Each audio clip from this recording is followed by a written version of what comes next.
بسم اللہ الرحمن الرحیم۔ محترم ناظرین السلام علیکم۔ میں ہوں آپ کا میزبان عبدالحمید، آپ کو درویشی بیٹھک چینل میں خوش آمدید کہتا ہوں۔ اس وقت میں جامع مسجد فاطمہ الزہرا ریونیو سوسائٹی میں موجود ہوں۔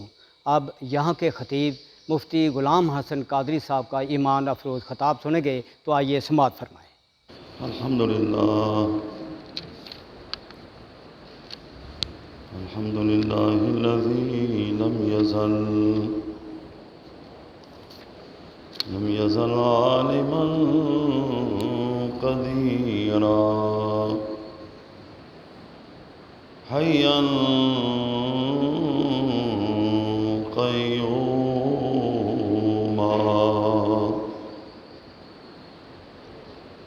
سمیعا بصیرا والصلاة والسلام على من أرسله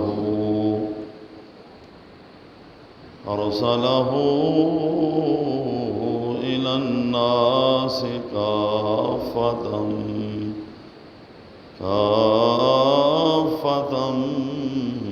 بشيرا ونذيرا وعلى آله وأصحابه كثيرا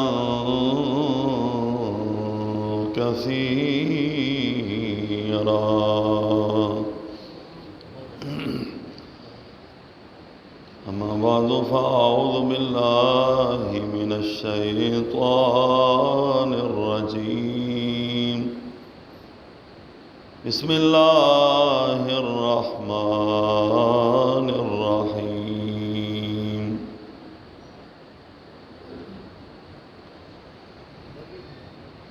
وَلَقَدْ نَصَرَكُمُ اللَّهُ بِبَدْرٍ وَأَنْتُمْ أَذِلَّةٌ آمنت بالله صدق الله مولانا العظيم وصدق رسوله النبي الكريم الأمين ونحن على ذلك لمن الشاهدين والشاكرين والحمد لله رب العالمين۔ قال الله تبارك وتعالى في شان حبيبه مخبرا وحاكما إن الله وملائكته يصلون على النبي يا أيها الذين آمنوا صلوا عليه وسلموا تسليما الصلاة والسلام عليك يا سيدي يا رسول الله وعلى آلك وأصحابك يا سيدي يا حبيب الله الصلاة والسلام عليك يا سيدي يا رحمة للعالمين وعلى آلك وأصحابك يا سيدي يا خاتم النبيين الصلاة والسلام عليك يا سيدي يا شفيع المذنبين وعلى آلك وأصحابك يا سيدي يا إمام المرسلين۔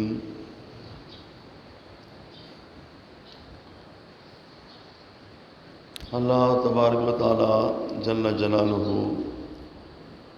وعظم شانہ واتم برہانہ وعمل والہ وجل ذکرہ ولا الہ غیرہ کی حمد و ثنا اور نبی اکرم نور مجسم شفیع معظم تاجدار عرب و عجم احمد مجتبیٰ حضرت جناب محمد مصطفیٰ صلی اللہ علیہ وسلم کی بارگاہ میں ہدیہ درود و سلام پیش کرنے کے بعد نہایت ہی واجب الاحترام معزز و محترم سامعین حضرات، اللہ پاک کا جتنا بھی شکر ادا کیا جائے کم ہے کہ اللہ تعالیٰ نے ہمیں ماہ رمضان کا تیسرا جمعہ ادا کرنے کی سعادت اور توفیق عطا فرمائی۔ اللہ پاک میری اور آپ کی حاضری کو اپنے دربار در بار گوہر بار میں شرف قبول عطا فرمائے۔ یہ عجیب حسن اتفاق ہے کہ رمضان شریف کا ہر جمعہ کسی بڑے ہی اہم دن میں آ رہا ہے۔ پہلا جمعہ 3 رمضان المبارک کو آیا اور 3 رمضان المبارک کو سیدہ نساء العالمین نخت جگر رسول سیدہ فاطمہ الزہرا رضی اللہ تعالی عنہا کا یوم وصال ہے۔ دوسرا جمعہ 10 رمضان المبارک کو آیا۔ 10 رمضان المبارک ام المومنین سیدہ خدیجہ کبریٰ رضی اللہ تعالی عنہا کا یوم وصال، اور پھر فتح مکہ، اور پھر باب الاسلام سندھ میں محمد بن قاسم رحمۃ اللہ علیہ کی آمد کا دن تھا۔ اور آج یہ تیسرا جمعہ 17 رمضان المبارک کو، اور یہ عین غزوہ بدر کا دن ہے، اور ام المومنین محبوب رب العالمین سیدہ عائشہ صدیقہ طیبہ طاہرہ رضی اللہ تعالی عنہا کے وصال کا بھی دن ہے۔ یہ اس طرح کے دن جن میں کوئی بڑے اہم واقعات ہوتے ہیں، ان دنوں کے بارے میں ہر مسلمان کو پتہ ہونا چاہیے کہ فلاں دن اسلامی تاریخ کا کون سا بڑا واقعہ ہوا۔ یہ قرآن پاک میں جو اللہ پاک نے ارشاد فرمایا ہے نا، وَذَكِّرْهُمْ بِأَيَّامِ اللَّهِ، کہ ان کو اللہ تعالیٰ کے دن یاد دلاؤ۔ تو اس کی ایک تفسیر یہ بھی ہے کہ جس دن میں کوئی بڑا اہم واقعہ ہو، اس دن کے بارے میں اپنی امت کو بتاؤ کہ یہ وہ دن ہے کہ جس دن اسلامی تاریخ کے اندر یہ واقعہ ہوا، وہ واقعہ ہوا۔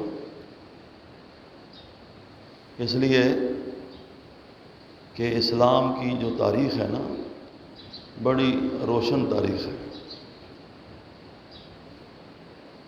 اب آپ غزوہ بدر کو لے لیں تو یہ اسلام اور کفر کی باقاعدہ طور پر پہلی جنگ ہے، اور اس جنگ کے اندر اللہ پاک نے جس طرح مسلمانوں کو روشن فتح عطا فرمائی اور اسلام کا جھنڈا بلند ہوا، اور یہ بھی اس نے اتفاق ہے کہ جب اللہ پاک نے فتح و نصرت عطا فرمائی تو جو جھنڈا بلند کیا گیا وہ جھنڈا مولا علی کے ہاتھ میں تھا، اور جھنڈا ام المومنین حضرت عائشہ صدیقہ رضی اللہ تعالی عنہا کے دوپٹے کا تھا۔ ابھی مجھے یہ زیاد بھائی پوچھ رہے تھے کہ آج کا کیا موضوع ہے، تو میں نے کہا موضوع تو یہ دونوں اتنے طویل ہیں کہ ان پر کئی جمعے اگر بیان کیا جائے تو ختم ہونے والے نہیں ہیں، لیکن یہ دونوں موضوع جمع کر دو تو یہ دونوں موضوع کی طرف اشارہ ہو گیا کہ غزوہ بدر میں مولا علی کے ہاتھ میں جھنڈا تھا اور جو کپڑا جھنڈے کے اوپر لگا ہوا تھا وہ ام المومنین حضرت عائشہ صدیقہ رضی اللہ تعالی عنہا کا دوپٹہ تھا، جس سے اس طرف بھی اشارہ ملتا ہے کہ حضرت ام المومنین عائشہ صدیقہ کے دوپٹے کی حفاظت کے لیے نبی پاک علیہ السلام نے اپنے داماد مولا علی شیر خدا کو منتخب کیا۔ تو ان کے دوپٹے کی حفاظت کرنے والے مولا علی ہیں، لہذا جو لوگ ام المومنین عائشہ صدیقہ پر تان کرتے ہیں وہ یہ دیکھ لیں کہ کل قیامت والے دن ان کا سامنا مولا علی سے ہونے والا ہے، اور مولا علی ان سے پوچھیں گے کہ نام تو تم میرا لیتے تھے، لیکن جس کے دوپٹے کی میں نے خود اپنے ہاتھوں سے حفاظت کی ہے ان کے بارے میں کیا بکا کرتے تھے؟ پھر جو جواب آپ نے دینا ہے وہ ابھی سے سوچ لیا جائے۔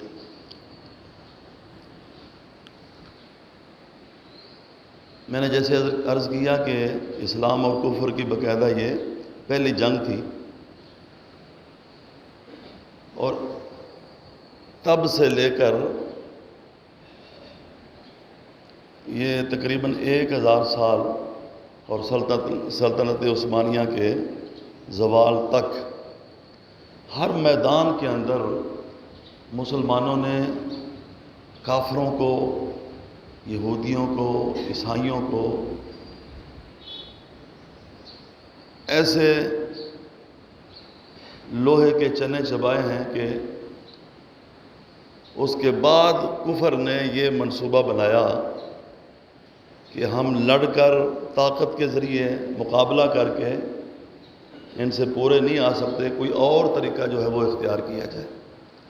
پھر انہوں نے یہ طریقے اختیار کیے جو ہم نے آج اپنائے ہوئے ہیں، اور اس کو ہم اسلام سمجھتے ہیں، اور مسلمان حکمران خواب خرگوش کے مزے لے رہے ہیں اور سمجھتے ہیں کہ جو کچھ ہم کر رہے ہیں یہی اسلام ہے۔ ان مولویوں کو، ان مذہبی جنونیوں کو اسلام کا کوئی پتہ نہیں ہے۔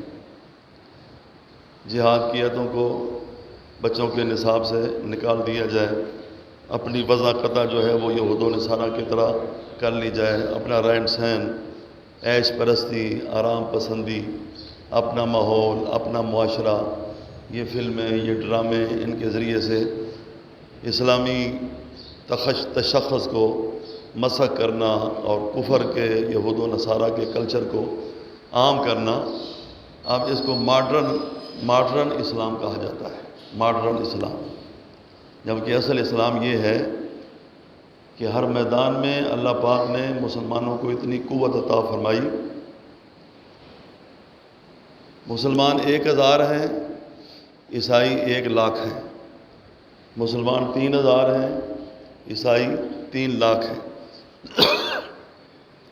مسلمان سینکڑوں میں ہیں، وہ ہزاروں میں ہیں، مسلمان ہزاروں میں ہیں، وہ لاکھوں میں ہیں، لیکن ہر جگہ پہ ان کی ایسی ٹھکائی ہوئی ہے کہ ان کو نانی یاد کرا دی۔ پھر انہوں نے یہ طریقہ اختیار کیا کہ وہ کیا چیز ہے کہ جو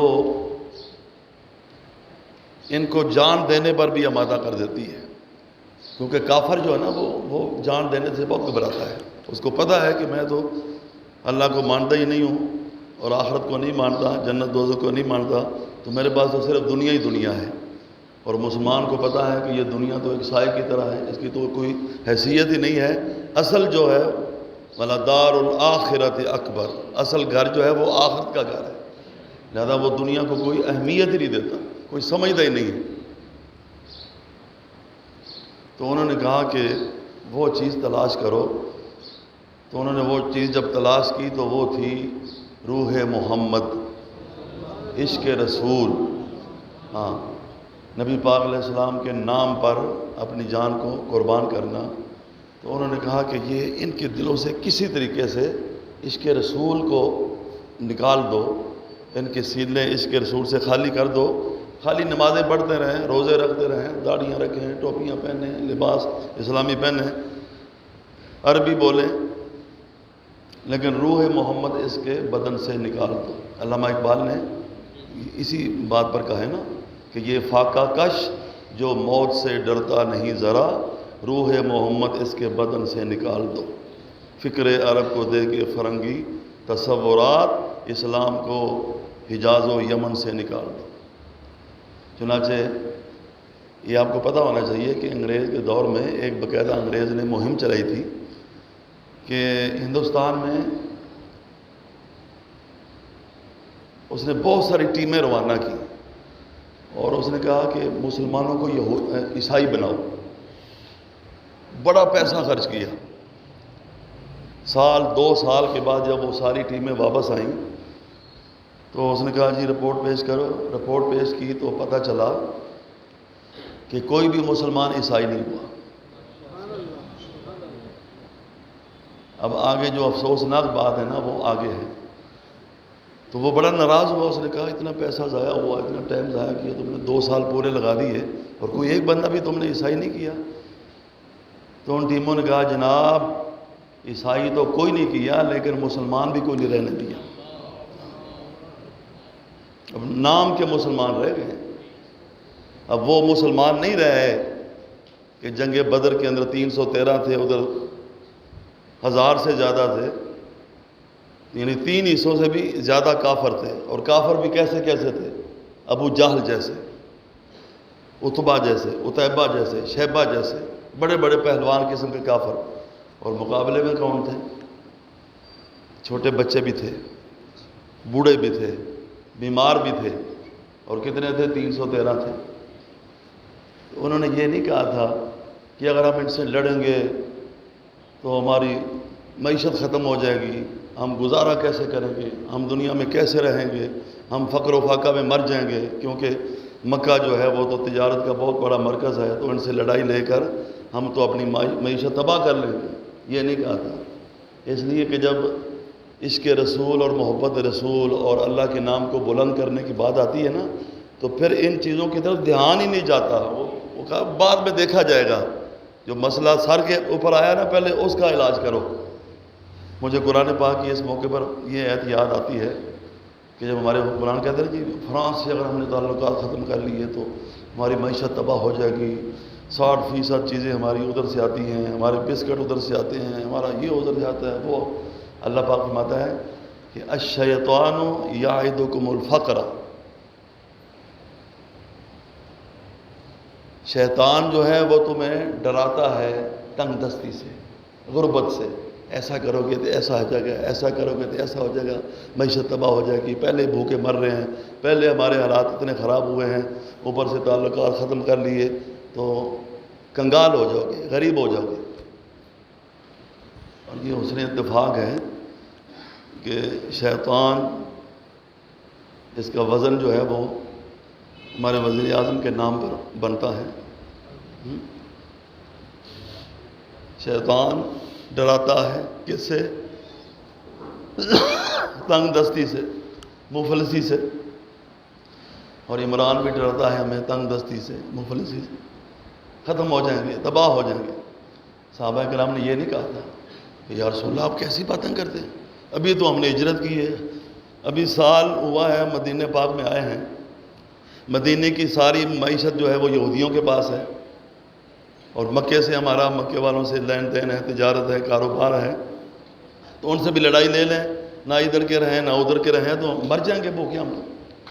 اور معاشی حالت پہلے ہی بڑی کمزور تھی، یعنی پورے لشکر کے پاس چند تلواریں تھیں، 2 گھوڑے، 6 زریں، 8 تلواریں، پورے لشکر کے پاس۔ اور کافر جو تھے وہ جو کھانے کے لیے اپنے ساتھ اونٹ لے کر آئے تھے نا وہ 1000 تھے، ان کے پاس 6 زریں، 8 تلواریں اور 2 گھوڑے، باری باری گھوڑے کے اوپر سوار ہوتے تھے، پیدل چل کے جا رہے ہیں۔ روزوں کا رمضان، پہلا رمضان اسی سال فرض ہوا تھا۔ انہوں نے یہ نہیں کہا تھا کہ یا رسول اللہ یہ کیسی باتیں کرتے ہیں، اس لیے کہ جب اللہ رسول کی عزت و عظمت کی بات آتی ہے نا تو پھر ان چیزوں کو پیچھے رکھا جاتا ہے، پہلے اصل کام کر کے پھر ادھر توجہ کی جاتی ہے۔ الشیطان یعدکم الفقر، شیطان تمہیں فقر سے ڈراتا ہے، تنگ دستی سے، مفلسی سے، غربت سے، فاقہ کشی سے۔ کیا بنے گا تمہارا اگر ان سے تعلقات خراب کر لیے؟ اور اسی طرح کی ایک آیت جو ہے نا وہ 26ویں پارے میں ہے سورہ محمد کے اندر، کہ جو ہم کہتے ہیں نا جی وہ سارے اکٹھے ہیں، ان کے ساتھ امریکہ ہے، ان کے ساتھ انڈیا ہے، ان کے ساتھ فلاں ہیں، ان سے لڑائی لے کر ہم اکیلے رہ جائیں گے۔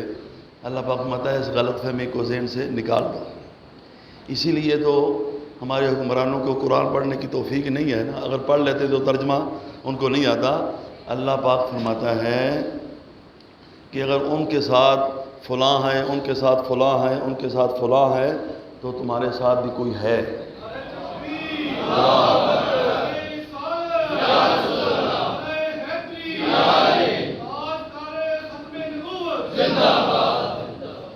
واللہ معکم ولن یترکم اعمالکم، تمہارے ساتھ کون ہے؟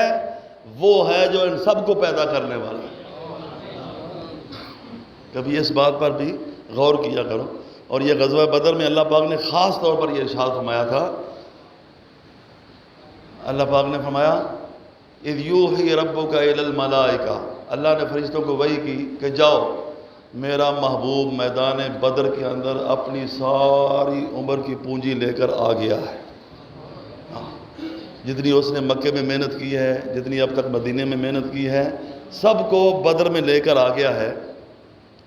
کسی کا ایک شعر ہے پنجابی کا کہ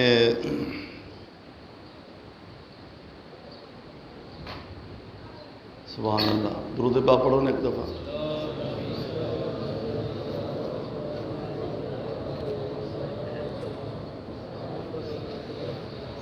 کہ اللہ میں اپنی ساری زندگی کی پونجی لے کر تیری بارگاہ میں آ گیا ہوں، تو فرمایا جاؤ کہیں وہ یہ نہ کہہ دے کہ سانو ڈونگیاں پانیاں وچ پا کے تے آپو بہ گیا توڑ کناریاں تے، کہ یا اللہ ہمیں میدان میں بھیج کر تو کہاں گیا ہے؟ اللہ نے فرشتوں جاؤ، کتنے؟ 3000 جاؤ، ایک بھی کافی تھا۔ ہاں، لوط علیہ السلام کی قوم کو تباہ کیا نا، تو ایک فرشتہ آیا تھا، اپنے بائیں ہاتھ کی چھوٹی انگلی کے پہلے پورے کے اوپر ساری ملک کو، آپ کہہ رہے ہیں پورے ملک کو، ساری بستیوں کو اٹھایا اور آسمان کے قریب لے جا کر پٹک دیا۔ تو ایک فرشتہ کافی تھا۔ پہلے 1000 فرمایا، 1000 جاؤ، پھر فرمایا 3000 جاؤ، پھر فرمایا 5000 تیار رہو۔ اللہ کے پاس کون سی کمی ہے فرشتوں کی؟ اب فرشتے ہیں کہ نہیں ہیں؟ اللہ ہے کہ نہیں ہے؟ وہی زمین ہے، وہی آسمان ہے، وہی انسان ہے، سارا کچھ وہی ہے۔ اگر اللہ تب کر سکتا ہے تو اب نہیں کر سکتا؟ جب 3000 کا اعلان کیا نا، تو کافروں نے کہا کہ ہم اور فوج منگواتے ہیں، تو اللہ نے فرمایا چلو بھئی تم 5000 اور تیار ہو جاؤ، بخمسۃ آلاف من الملائکۃ مسومین۔ اللہ کا کوئی مقابلہ نہیں کر سکتا، اور مسلمان بن جائے تو وہ اللہ والا ہوتا ہے۔ پھر اللہ فرماتا ہے کہ یہ اب اس کی بات نہیں رہی، یہ میری بات بن گئی ہے۔ ہاں، جو اس کا دشمن ہے وہ میرا دشمن ہے، جو اس کا دوست ہے وہ میرا دوست۔ ابو جہل نے کہا تھا نا، حضور پاک نماز پڑھ رہے تھے تو اس نے آ کر دھکا دیا اور نماز پڑھنے سے، ارأیت الذی ینہی عبدا اذا صلی، سورہ الگ کے اندر، تو اس نے کہا یہ تو محمد تو اکیلا ہے، میں جب بیٹھتا ہوں نا دربار لگا کے، تو میری مجلس کے اندر بڑے لوگ بیٹھتے ہیں تو میں ان سب کو بلا لوں گا۔ اللہ فرماتا ہے، اب دیکھو غور کرو، فَلْيَدْعُ نَادِيَهُ، وہ اپنی مجلس کو بلا لے، سَنَدُ الزَّبَانِيَّہ، ہم اپنے جہنم کے فرشتوں کو بلا لیتے ہیں۔ ہاں، پھر دیکھتے ہیں کیسے ہمارا مقابلہ کر سکتے ہیں۔ زبانیہ وہ خاص فرشتے ہیں جو اللہ نے جہنم کے اوپر مسلط کیے۔ اللہ نے فرمایا وہ بلا لے اپنے مجلسیوں کو، اپنے دوستوں کو، وہ بڑا اس کو ناز ہے کہ میرے دربار میں اتنے لوگ ہوتے ہیں۔ سند و زبانیہ، ہم اپنے زبانیہ کو بلا لیتے ہیں، جہنم کے فرشتوں کو ان کے مقابلے میں کریں گے، پھر دیکھتے ہیں کیا بنتا ہے کیا نہیں بنتا۔ تو اللہ نے فرمایا اذ یوحی ربک الی الملائکہ، اللہ نے فرشتوں کو وحی کی کہ جاؤ زمین پہ میرا محبوب آ گیا ہے میدان بدر کے اندر، تو کافر پوری تیاری کر کے آیا ہے، یا اللہ ہم نے کیا کرنا ہے؟ اللہ پاک فرماتا ہے اچھا، انہوں نے کہا یا اللہ،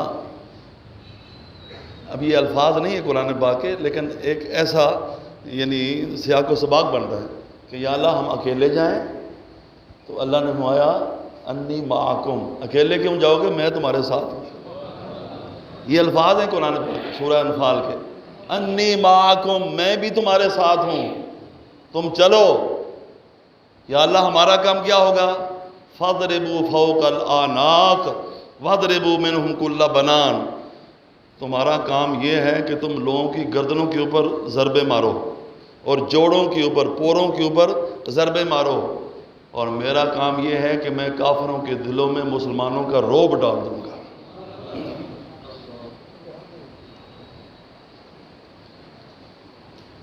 الشیطان یعدکم الفقر، شیطان لوگوں کو ڈراتا ہے کنگال ہو جاؤ گے، غریب ہو جاؤ گے، مسکین ہو جاؤ گے۔ واللہ یعدکم مغفرۃ منہ وفضلا، اللہ تمہیں وعدہ دیتا ہے کہ تمہیں اللہ اپنا فضل بھی عطا کرے گا، اپنی بخشش بھی عطا کر دے گا۔ اگر زندہ رہو گے تمہیں اللہ کا فضل ملے گا۔ قرآن پاک میں فضل کا لفظ جہاں آتا ہے نا، اکثر جگہ پہ دنیا کی دولت مراد ہوتی ہے۔ دیکھو نا، فَإِذَا قُضِيَتِ الصَّلَاةُ فَانتَشِرُوا فِي الْأَرْضِ وَابْتَغُوا مِنْ فَضْلِ اللَّهِ، جب جمعے کی نماز مکمل ہو جائے تو پھیل جاؤ زمین میں اور اللہ کا فضل تلاش کرو۔ کیا تلاش کرو؟ رزق حلال تلاش کرو۔ تو فضل سے مراد کیا ہے؟ رزق حلال۔ مطلب یہ ہوا کہ یہ تو تمہیں ڈراتے ہیں نا، کنگال ہو جاؤ گے، معیشت تباہ ہو جائے گی، یہ ہو جائے گا، وہ ہو جائے گا۔ واللہ یعدکم مغفرۃ منہ وفضلا، اللہ تم سے وعدہ کرتا ہے، اللہ دنیا کی نعمتیں تمہیں اور زیادہ عطا فرما دے گا، اور نعمتیں ملنے کے بعد جب تم نعمتوں کو استعمال کر کے دنیا سے جاؤ گے تو پھر اللہ تمہیں اپنی بخشش بھی عطا فرما دے گا۔ یہ قرآن پاک کی آیت ہے، ہاں، اس کو ذہن کے اندر رکھیں، اور جب بھی ایسا موقع ہے نا کوئی ایسی ویسی بات کرے تو فوراً یہ آیت پڑھو کہ ہمیں ان چیزوں سے نہ ڈراؤ، اس لیے کہ اللہ ہم سے وعدہ کر چکا ہے کہ جب تم میرے دین کے لیے نکلو گے تو کسی کی پرواہ کرنے کی ضرورت نہیں ہے، میں تمہارے ساتھ ہوں گا، اپنا فضل بھی عطا کروں گا اور اپنی بخشش بھی عطا کروں گا۔ ساری زندگی ہمیں وہ بچپن سے لے کر بٹو دور سے لے کر ایٹم بم بننے تک ہمارے حکمران یہ کہتے تھے ہم گھاس کھا لیں گے، ایٹم بم بنا کے رہیں گے، گھاس کھا لیں گے، ایٹم بم بنا کے رہیں گے۔ ارے خدا کے بندو، ایٹم بم کے لیے گھاس کھا سکتے ہو اور نبی کی ناموس کے لیے نہیں کھا سکتے؟ حالانکہ تمہیں گھاس نہیں کھانی پڑے گی، یہ تمہارا وہم ہے، یہ تمہارا خوف ہے۔ تم کہتے ہو نا ہم مغرب کو بڑا جانتے ہیں، ہم بہت جانتے ہیں، میں تم سے زیادہ کیا خاک جانتے ہو؟ تمہارے ذہن کے اوپر ان کا خوف سوار ہے، اس خوف کو اتارو۔ اگر تم ایٹم بم کے لیے گھاس کھا سکتے ہو تو نبی پاک کے غلام جو ہیں وہ حضور کی عزت و ناموس کے لیے گھاس کے بغیر بھی گزارا کر سکتے ہیں۔ ہاں، یہ لبیک والے ہوں یا جتنے بھی اس سلسلے میں میدان کے اندر نکلے ہوئے، انہوں نے کبھی مطالبہ کیا ہے کہ بل زیادہ آ گئے ہیں، تنخواہیں کم ہیں، ہاں جی بجلی نہیں آ رہی، یہ نہیں ہوتا؟ ان کا تو ایک ہی مطالبہ ہے، ان کا یہ مطالبہ ہے کہ نبی پاک کی عزت و ناموس کا تحفظ کرو، ہم تمہارے جوتے پالش کریں گے۔ بابا خادم بھی یہی کہتا تھا بیچارہ، ہم تمہارے جوتے پالش کریں گے، ہمیں کوئی ضرورت نہیں ہے اقتدار کی، کرسی کی، حکومت کی، یہ تم اپنے پاس ہی رکھو، لیکن یہ ہے کہ غیرت مندوں والا کام کرو اور ایسے حکمران بنو۔ صلاح الدین ایوبی کو اس نے کہا تھا نا، برنس نے، بلاؤ اپنے محمد کو۔ وہ کہتا ہے وہ 3 دن سویا نہیں تھا، 3 سال، ہاں 3 سال وہ سویا نہیں تھا۔ 3 سالوں کے بعد اللہ نے اس کو قوت عطا فرمائی، اس کے سامنے سب کو لایا گیا، یہ جرنیل ہے، فلاں نام ہے، معافی چاہتا ہے، معاف کر دو۔ جب وہ آئے نا برنس تو اس نے کہا اس کو میرے سامنے پیش کرو۔ اس نے کہا تو نے کہا تھا نا بلاؤ محمد کو، اپنے نبی کو، کہاں ہے؟ میرے نبی نے مجھے بھیج دیا ہے، تیرا علاج میں خود اپنے ہاتھوں سے کروں گا۔ ہاں، نبی کا غلام آ گیا، سبحان اللہ۔ ان کے جو غلام ہو گئے وہ خلق کے امام ہو گئے، آپ کا دیا جو واسطہ میرے سارے کام ہو گئے، مقتدی ہیں سارے انبیاء، مصطفیٰ امام ہو گئے۔ نعرہ تکبیر، اللہ نعرہ رسالت، میں آپ کو بتا چکا ہوں، یہی فرانس تھا نا جس نے ڈرامہ بنایا تھا، تو سلطان عبدالحمید نے کہا کہ یا یہ ڈرامہ چلے گا یا پھر میری تلوار چلے گی، تو فوراً اس نے حکم واپس لے لیا تھا۔ اب مسلمان تتر بتر ہو گئے ہیں، عرب لوگ جو ہیں وہ کہاں جا رہے ہیں، اپنے ملکوں میں مندر بنا رہے ہیں، شراب خانے بنا رہے ہیں، کافروں کے لیے پورے شہر بسا رہے ہیں۔ لوگ ہمیں کہتے ہیں جی عرب جو جہاں سے اسلام نکلا تھا وہ نہیں جلوس نکالتے، وہ نہیں احتجاج کرتے، تم زیادہ مسلمان ہو گئے، اس لیے کہ ان کافروں نے پہلے پکڑا ہی انہیں کو ہے کہ ان کے دلوں سے غیرت نکالو، حمیت نکالو اور روح محمد نکالو، اور لوگ پھر جو ماڈرن لوگ ہیں اور جدید تعلیم جاتا ہے وہ ان کو مثالیں دے کر، جب کعبہ بند ہو سکتا ہے تو تمہاری مسجد کیوں نہیں بند ہو، طواف بند ہو سکتا ہے، روزہ رسول بند ہو سکتا ہے تو تمہارا کیوں نہیں یہ بند ہو سکتا؟ اللہ اکبر۔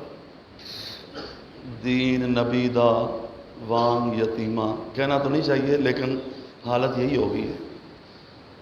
دین نبی دا وانگ یتیمہ در در تکے کھاوے، کتھوں آوے عمر بہادر جڑا اس نو موڑ لیا۔ وہ نعمت اللہ شاہ ولی نے آج سے 800-900 سال پہلے وہ جو اشعار لکھے ہیں نا، ان میں سے ایک شعر یہ بھی ہے کہ ایک وقت آئے گا مسلمان اپنی عبادات کے بارے میں دین کے دشمنوں سے مشورے لیں گے، کہ اب ہم کیسے کھڑے ہوں، نماز میں کیسے کھڑے ہوں، فاصلہ کتنا کریں، مسجد میں جائیں نہ جائیں، جمعہ گھر میں ادا کریں، آن لائن پڑھیں یا مسجد میں جا کر پڑھیں، ہم ان سے مشورے لیں گے، ادھر سے جو آرڈر ہوگا اس کو فالو کریں گے۔ میں کئی سالوں سے یہ ایک صفحہ بیان کر رہا ہوں غزوہ بدر کے حوالے سے، آج تو وہ بھی ٹائم نہیں رہے گا، اگر ایک صفحہ بھی یاد ہو جائے نا ہمیں، اور یہ صحیح بخاری شریف کی حدیث پاک ہے۔ نبی پاک علیہ السلام نے جب پوچھا نا اپنے صحابہ کرام سے کہ تم تعداد میں کم ہو، اسلحہ کم ہے تمہارے پاس، کچھ بچے ہیں، کچھ بوڑھے ہیں، کچھ بیمار ہیں، اور کفر پوری طرح تیاری کر کے میدان بدر میں آ چکا ہے، بتاؤ کیا پروگرام ہے؟ تو صحابہ کرام جو تھے نا مہاجرین وہ بولے، تو حضور نے فرمایا کہ حضور کا اشارہ انصار کی طرف تھا، کیونکہ وہ مدینے میں رہتے تھے، کھاتے پیتے تھے، انہوں نے مہاجرین کو پناہ دی تھی، تو حضور چاہتے یہ تھے کہ انصار بھی بولے۔ تو سب نے اتفاق سے کہا کہ یا رسول اللہ یہ قریش مکہ کیا چیز ہے، آپ حکم کریں ہم جنوں کے لشکر کے ساتھ مقابلہ کر لیں گے، آپ حکم کریں ہم سمندر میں چھلانگے لگا دیں گے، ہم آگ میں کود جائیں گے۔ انہوں نے ایسا جواب دیا، نبی پاک علیہ السلام کا چہرہ خوشی سے کھل اٹھا۔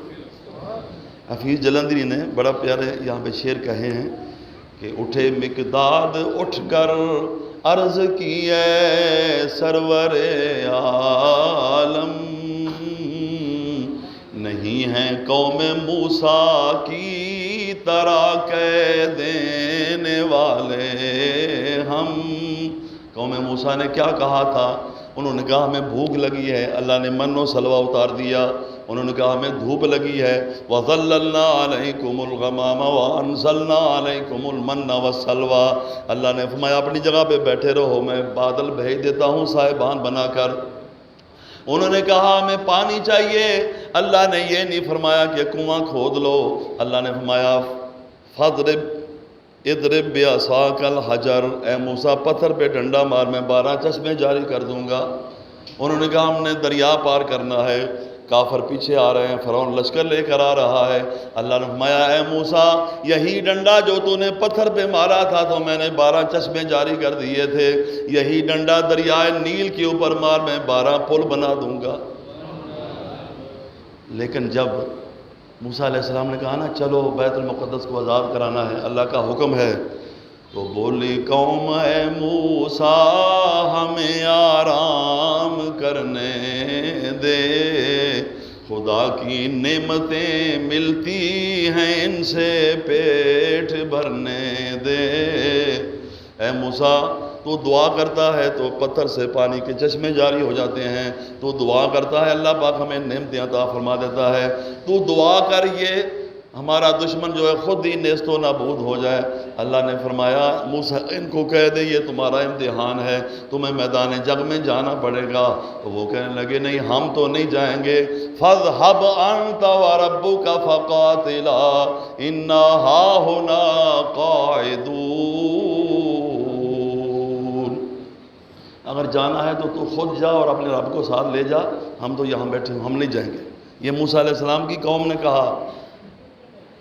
گھر میں فارغ نعمتیں اللہ کی کھانے والی قوم نے جب لڑنے کی بات آئی تو انہوں نے یہ کہا، اور نبی پاک کے صحابہ نے کیا کہا؟ غربت تھی، سارا کوئی تعداد میں تھوڑے تھے۔ حدیث پاک یہ ہے لا نقول کما قال قوم موسیٰ، یا رسول اللہ ہم آپ کو وہ جواب نہیں دیں گے جو موسیٰ علیہ السلام کی قوم نے ان کو جواب دیا تھا۔ کیا کہا تھا انہوں نے؟ اذهب انت وربک فقاتلا انا ہاہنا قاعدون، تو جا اور تیرا رب جا کر لڑو۔ ولکننا نقاتل عن یمینک وعن یسارک وبین یدیک وخلفک، ہم آپ کے دائیں ہو کر لڑیں گے، بائیں ہو کر لڑیں گے، آگے ہو کر لڑیں گے، پیچھے ہو کر لڑیں گے۔ فرأیت النبی صلی اللہ علیہ وسلم اشرک وجہہ وسرہ، راوی کہتے ہیں میں نے حضور کا چہرہ دیکھا تو اپنے غلام کا جواب سن کر نبی پاک علیہ السلام کا چہرہ کھل اٹھا۔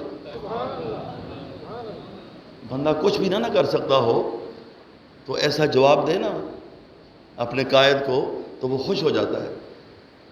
کرنا تو سب کچھ اللہ نے تھا، اللہ نے فرشتوں کی فوج تیار کی ہوئی تھی۔ اللہ نے فرمایا بس تمہارا جذبہ ہی دیکھنا تھا، اب میدان میں آؤ، کافروں کو میرے فرشتے مارتے جائیں گے، ثواب تمہیں ملتا جائے گا۔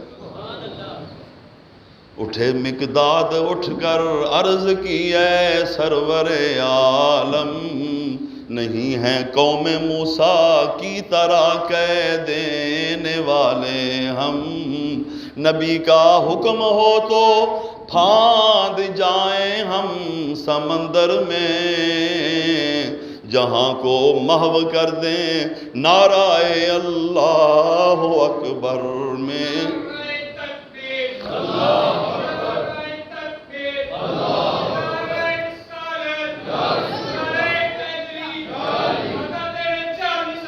بے شمار بے شمار موت بھی قریش مکہ تو کیا چیز ہیں دیوں سے لڑ جائیں، سینان نیزہ بن کر سینہ باطل میں گھر جائیں، یہ لشکر ساری دنیا سے انوکھا تھا نرالا تھا، کہ اس لشکر کا افسر کالی کملی والا تھا۔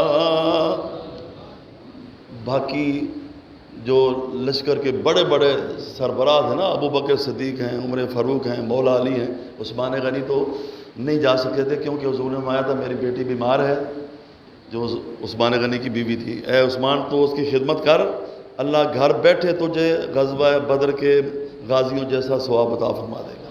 حضور نے ان کو مال غنیمت بھی دیا اور ثواب میں، اور حدیث کی کوئی کتاب اٹھا کر دیکھو، پہلا نام ابو بکر کا، دوسرا عمر فاروق کا، تیسرا عثمان غنی کا، حالانکہ عثمان غنی گئے نہیں تھے، لیکن تیسرا نام حدیث کی کتابوں میں عثمان غنی کا ہے۔ یہ حضور پاک کا اختیار ہے کہ اسکول کا ماسٹر اگر کسی طالب علم کی غیر حاضر کی حاضری لگا دینا تو وہ مجرم قرار پاتا ہے، اور نبی پاک علیہ السلام غزوہ بدر کے رجسٹر میں غازیوں کے اندر اگر غیر حاضر عثمان کی حاضری لگائیں تو یہ اللہ کے نبی کی شان قرار پاتی ہے۔ معاذ اور معوذ، مولا علی کی شان کیا ہے، عمر فاروق کی شان کیا ہے، ابو بکر کی شان کیا ہے؟ مولا علی اکیلے نے میدان بدر کے اندر 70 میں سے 35 کافروں کو فنا فی النار کیا تھا، اکیلے مولا علی نے۔ 2 بچے معاذ اور معوذ، میں ان کا واقعہ آپ کے سامنے بیان کرتا رہتا ہوں، آج وقت نہیں ہے، وقت پورا ہو گیا ہے۔ ان 2 بچوں نے ابو جال کو مارا تھا، ابو جال کو، صحیح بخاری میں حدیث پاک ہے۔ عبد الرحمن بن عوف کہتے ہیں کہ یہ دونوں بچے میرے پاس آئے، یا عم اے چچا، اینا ابا جہل، ابو جال کہاں ہے؟ کہتے ہیں میں حیران ہو گیا، تمہیں کیا کام ابو جال سے؟ تمہیں پتہ نہیں ہے کہ پورا ایک دستہ جو ہے وہ اس کی حفاظت کر رہا ہے؟ تو بچوں نے کہا، عبد الرحمن بن عوف نے کہا کہ حفاظت کر رہا ہے گرد اس کے فوج کا دستہ. بچے کہنے لگے وہ دستہ کب تلک روکے گا اسرائیل کا رستہ. کہتے میں نے کہا کیوں پوچھتے ہو اس کے بارے میں؟ اب بچوں کا عشق رسول دیکھیں، یہ ہے روح محمد. ابو جہل شرک بھی کرتا تھا، ابو جہل ظالم بھی تھا، ابو جہل لوگوں کے حق بھی مارتا تھا، ابو جہل متکبر بھی تھا، بڑے اس کے اندر عیب تھے. لیکن بچوں کی نگاہوں میں سب سے بڑا جو عیب تھا نا وہ یہ تھا کہ قسم کھائی ہے مر جائیں گے یا ماریں گے ناری کو، سنا ہے گالیاں دیتا ہے وہ محبوب باری کو. ہم نے سنا ہے کہ انہو یسب رسول اللہ صلی اللہ علیہ وسلم، یہ صحیح بخاری کے الفاظ ہیں کہ وہ ہمارے آقا کو گالیاں دیتا ہے. جب بچوں کا یہ عقیدہ تھا تو بڑوں کا بھی یہی عقیدہ تھا. تو گستاخی رسول صحابہ کرام کی نگاہ میں دنیا کا سب سے بڑا جرم ہے، اور ہر جرم معاف ہو سکتا ہے لیکن گستاخی رسول کا جرم جو ہے وہ کبھی معاف نہیں ہو سکتا. فَاقْتُلُوهُ. انشاءاللہ کبھی موقع ملا تو تفصیل سے آپ کے سامنے بیان کیا جائے گا. اللہ پاک کی بارگاہ میں دعا ہے اللہ تعالی ہمیں ہر حال میں نبی پاک علیہ السلام کی عظمت و شان کے اوپر کٹ مرنے کے لیے تیار رہنے کی توفیق عطا فرمائے. وما علیہ الا البلاغ. ماشاء اللہ سبحان اللہ. مفتی صاحب کا خطاب سن کر روح تازہ ہو گئی ہے. تو آپ سے گزارش ہے کہ آپ لائک کریں اور اس پیغام کو ہر دوست، ہر ملنے جلنے والے تک پہنچانے کے لیے زیادہ سے زیادہ شیئر کریں. اور چینل پر جو پہلی دفعہ آئے ہیں ان سے گزارش ہے کہ وہ درویشی بیٹھک چینل کو سبسکرائب کریں اور بیل بٹن کو پش کر دیں تاکہ مزید آپ کو اس طرح کی اچھی اچھی ویڈیو آپ کو دیکھنے کو ملتی رہیں. تب تک کے لیے درویشی بیٹھک چینل سے اجازت چاہتے ہیں. اللہ حافظ.